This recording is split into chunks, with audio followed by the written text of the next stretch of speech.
Family and fellow soldiers, I'm the Professor, and this is the Moment of Truth. And now the Friday Crime Report. Columbus, Ohio, December 22, 2020, 1:38 a.m. Andre Hill was a 47-year-old father and grandfather. He was also a skilled tradesman and aspiring restaurateur who had spent years working as a chef and restaurant manager. In the early morning hours of December 22, 2020, he had come to visit a friend's home. The friend needed some Christmas money and Mr. Hill had come by to drop it off. He had no idea, but he was being stalked by a criminal. According to police, they had responded to a call from a neighbor who had claimed that there was a gray SUV running off and on outside of a home for 30 minutes. 2 cops went to the location. One of them was Adam Coy, a dirty cop with a ton of citizens' complaints against him. Since it was a non-emergency call, the responding officers didn't activate their body cameras. According to the police, keep in mind this is the police who said this, so we have to take it with a huge grain of salt, they had approached Mr. Hill, who was seated in his SUV. Mr. Hill informed police that he was waiting on a friend to come outside. That should have been the end of the matter, but of course it wasn't. Adam Coy had been breaking laws and committing offenses against the public for 20 years, and that night he wanted to see if he could top his prior offenses. Coy claimed that he felt Mr. Hill had been dismissive of him. This is cop speak for he didn't respect my authority as a white man. Mr. Hill left his SUV and walked up to his friend's house and entered the garage.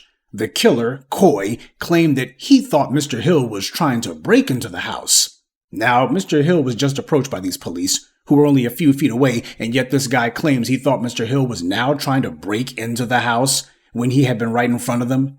Coy and the other officer present had their flashlights out and walked up to the garage. Mr. Hill held up his cell phone, and that was when Coy immediately gunned him down. Now, the killer didn't activate his body camera until after he had gunned down Mr. Hill. What he didn't know was that the body cameras are basically recording the entire time regardless of if you've activated them or not, though the body cameras don't save the video footage until the record button is activated. That's important because when the record button is activated, the body cameras have what's called a look-back feature, which captures and saves footage starting from 60 seconds before the body camera is turned on. And that's how we know that Mr. Hill had no weapon, wasn't presenting any sort of threat, that he was holding up his cell phone. Coy probably thought he could get away with murder if he waited until after the kill to turn on his body camera, but technology foiled that plan. An unidentified woman had come out of the home at that point and was telling police he was bringing me Christmas money. He didn't do anything.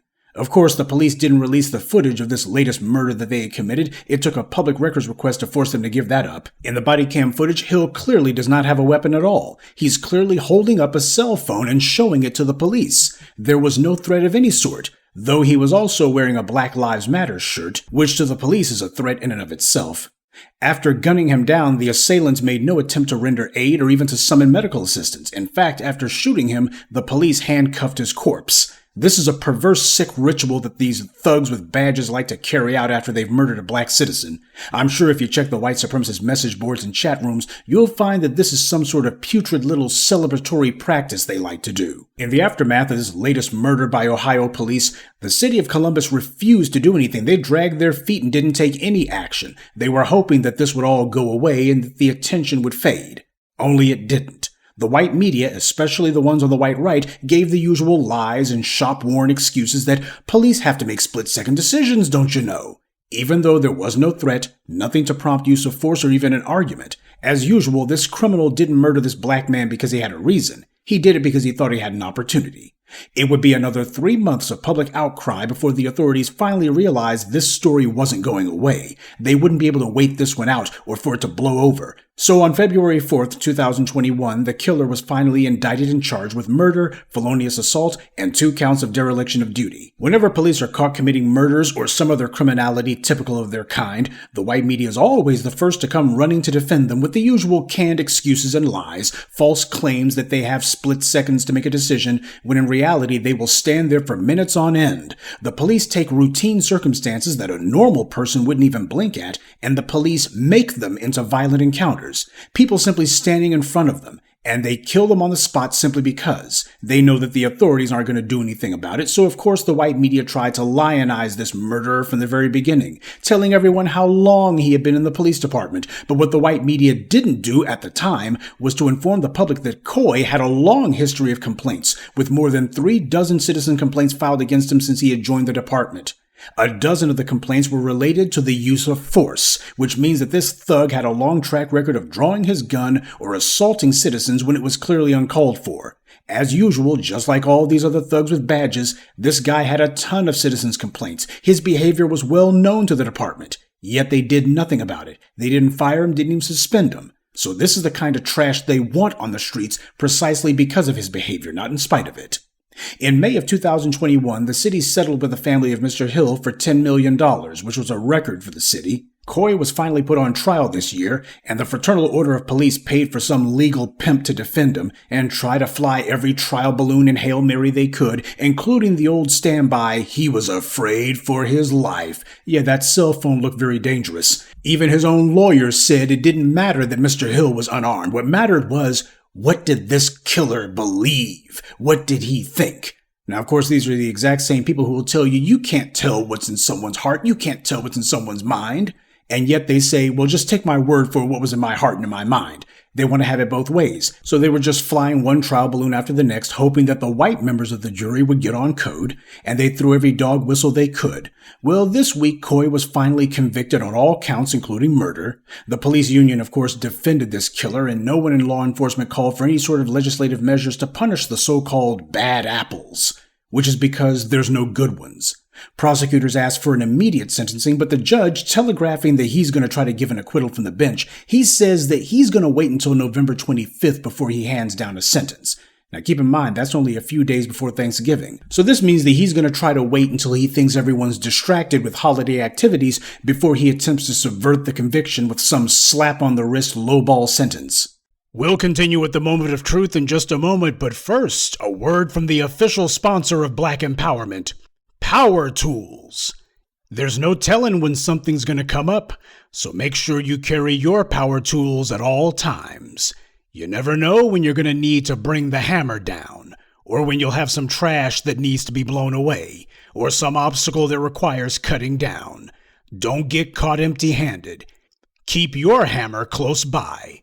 Keep that leaf blower at the ready, and always carry your steel.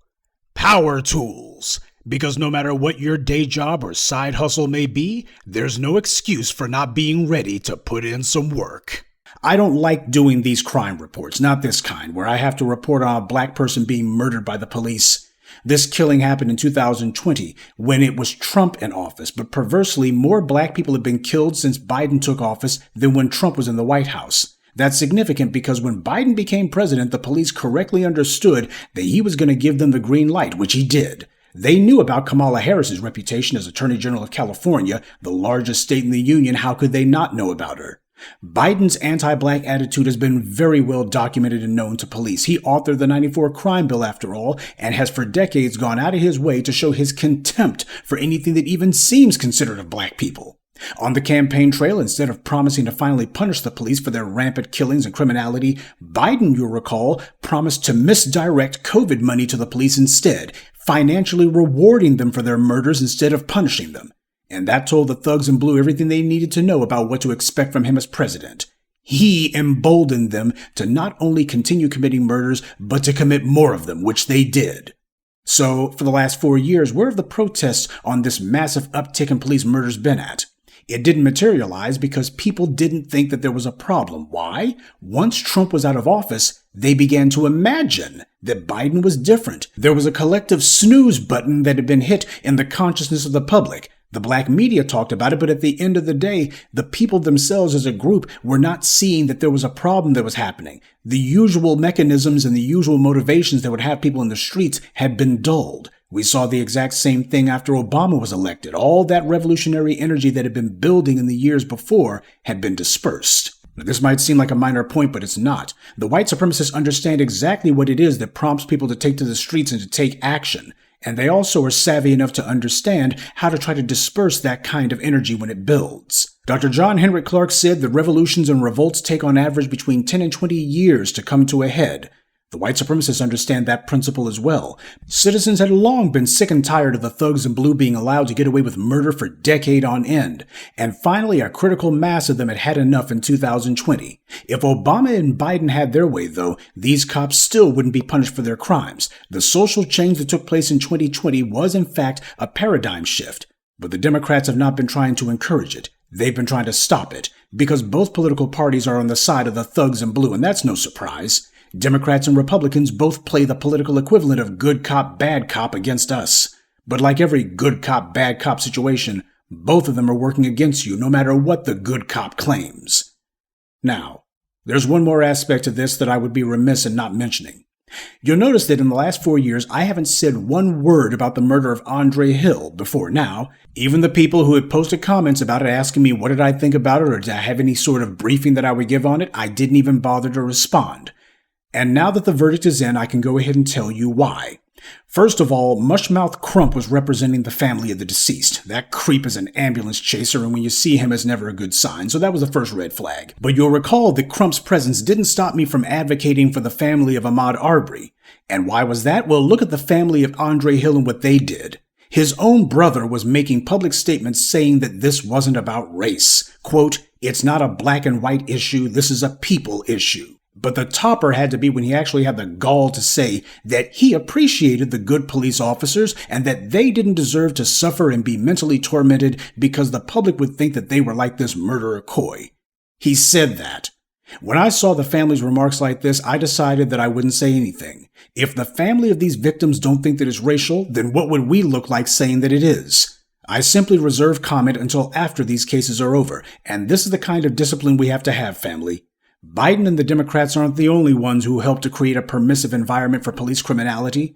Families who keep doing the forgiveness routine or claiming that it's not about race, they are equally responsible too. Like I always tell you, family, nothing happens in a vacuum under white supremacy. While the victims of these police murders deserve our support, the reality is the families in many cases don't.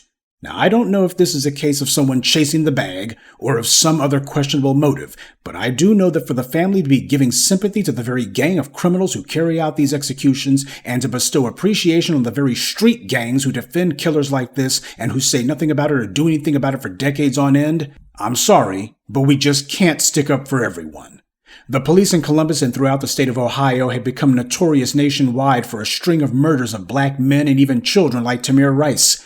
Yet this guy is telling people that he appreciates them right after they murder his brother, and that they don't deserve to be seen as the criminals they are? Well, I, for one, cannot support that. I won't support that. And you shouldn't either. This is precisely the reason why, starting years back, I and other new voices of black media, we didn't just immediately jump into these cases to advocate for these families like we used to. It's because we've been through this too many times. When these ignorant and often self-serving individuals do things like this, it makes it where we have to be very careful about who we choose to stick up for. It's one thing to speak up when these murders at the hands of the police happen, but as far as getting out there and saying we're demanding justice for fill in the blank, we simply cannot call ourselves pulling for justice when the families of the deceased are pulling against us. Now, as for how these issues are resolved, we can speak on that, of course, because it provides a valid data point for yet another incident of police criminality. It is noteworthy as an incident, so that's why we can talk about it, but not as a cause celeb for us to go out and try to produce justice for. The police have been emboldened to carry out these crimes, and black citizens as individuals and a group have to be ready and willing to defend ourselves. Law-abiding black citizens have a right to defend themselves from anyone who's threatening to harm them, and the public has a right and a duty to support their right to self-defense and to be able to live their lives. Let's hope that in the future, that more of these victims' family members start thinking about justice instead of only thinking about themselves. And that's this week's Friday Crime Report. Keep your eyes open and stay on alert, because there's a lot worse criminals out there than the ones the white corporate media chooses to show you. Good day, and be one. I'd like to take a moment to mention some of our contributors: Cloudwalker Z, Deep Eye 904, Chevalier Foster, Liban Gurhan, and Les Charles. Salute to them and thank you to everyone for listening, liking, and sharing this message. Black empowerment only exists because of you.